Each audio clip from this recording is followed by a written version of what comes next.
In this video, we're going to talk about several components that we group into the term of logic gates. Now, typically in our circuit analysis, we're used to measuring voltage, currents, sometimes power, and with logic gates, we really want to be concerned with the signals that are being sent out and the values of those signals. So this will be our first introduction into binary, and how that is going to play out is we are going to call a binary 0 a low signal, and that will be 0 volts, and then a binary 1 as a high signal. We would map that to 5 volts. And the application that we want to look at is a device copying something. So if we have the example where we have a device that has one input, if the input is low or 0, nothing will happen, but if the input is 1 or high, the device will copy. Now, if we have a keyboard, we know that we can copy something by pressing Control and C. So what happens is that we have our inputs Control and C, and we have some black box, which will be our logic gate, and then it will output some value to the device, and it will tell the device whether to copy or not. So we can make a table with the inputs and outputs where we have our input as Control and C, and then our output as copy. If we don't press Control or C, nothing happens. We're not copying. Similarly, if we only press Control or C, we're still not going to copy. But if we press Control and C, then we are going to copy it. And that's the significance of the logic gates, is that the output is based off of what your inputs are. And the first logic gate we can look at is the NOT gate or the inverter. Now, last video I said you can make all of these gates out of FETs, and the NOT gate is pretty simple. So we have an N-channel FET, a resistor, a 5-volt source, and then our input voltage. Now, if our input voltage is equal to 0 volts, we know that we do not close the switch or turn this FET on, and what we have is just a voltage source that is in series with a resistor that does not have a path back. So we have our output voltage off this end of the resistor, V out, and we know since we have no current flowing that our output voltage will be equal to 5 volts. Now, if our input voltage is equal to 5 volts, what happens is that we turn this FET on or close the switch, and now we have a voltage source in series with a resistor, and that goes to ground. So again, our output voltage is right off of the resistor, and we know that because we are connected to ground, our voltage here would be 0 volts. Now we can make a table with our inputs and outputs, so we can have our input and our output voltage. When our input is 0 volts, our output is 5 volts, and when our input is 5 volts, our output is 0 volts.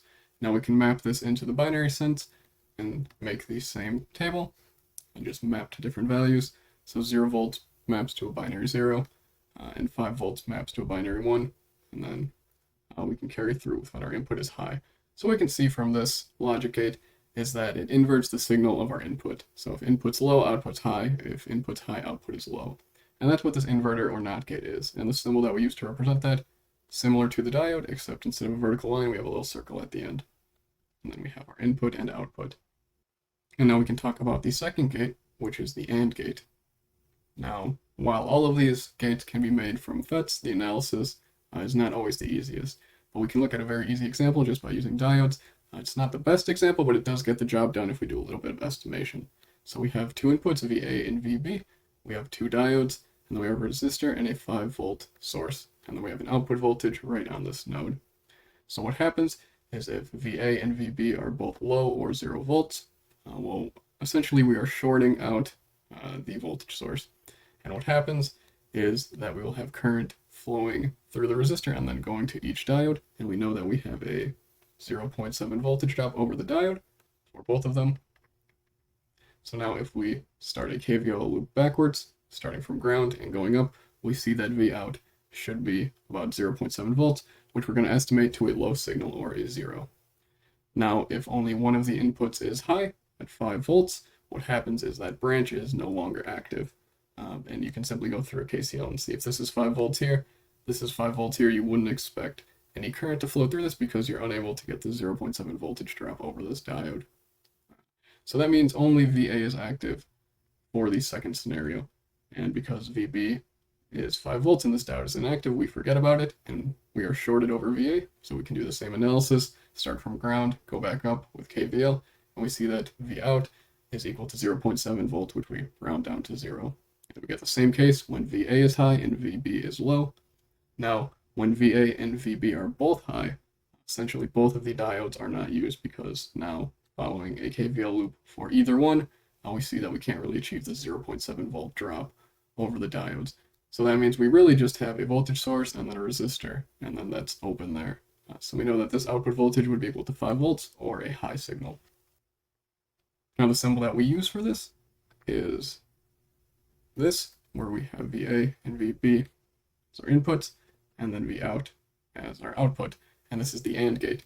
Notice that our output is only high when VA and VB are high. Now we can move to the third gate, which is the OR gate.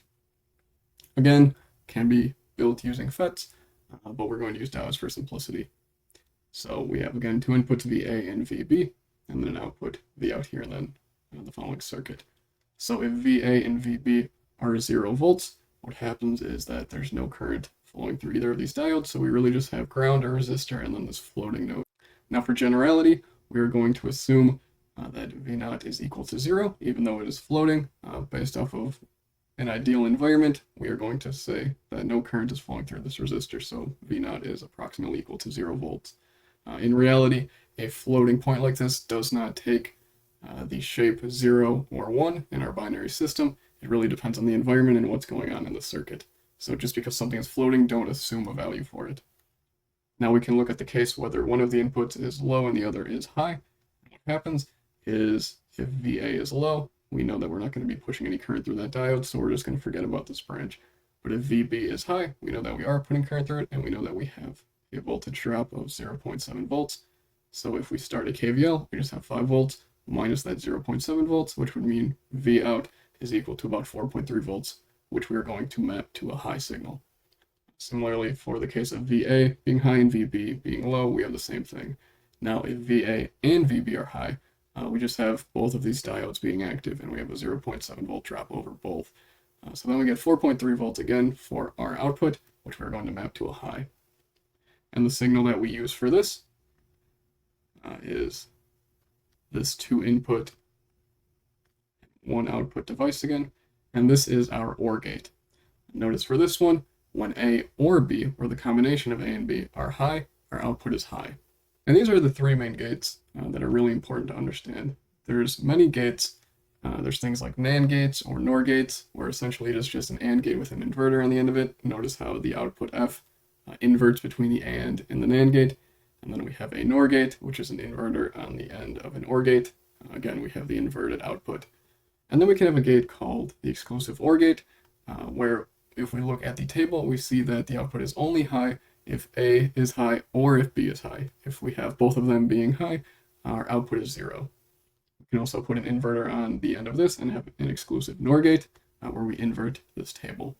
Now, with all of these logic gates, we do have corresponding tables, and we call those tables truth tables. And the truth tables stay true all the time. You would not expect that to change ever. Now, next time we're going to talk about code, why it's important for electrical engineers to know code, and some things that you can do with code.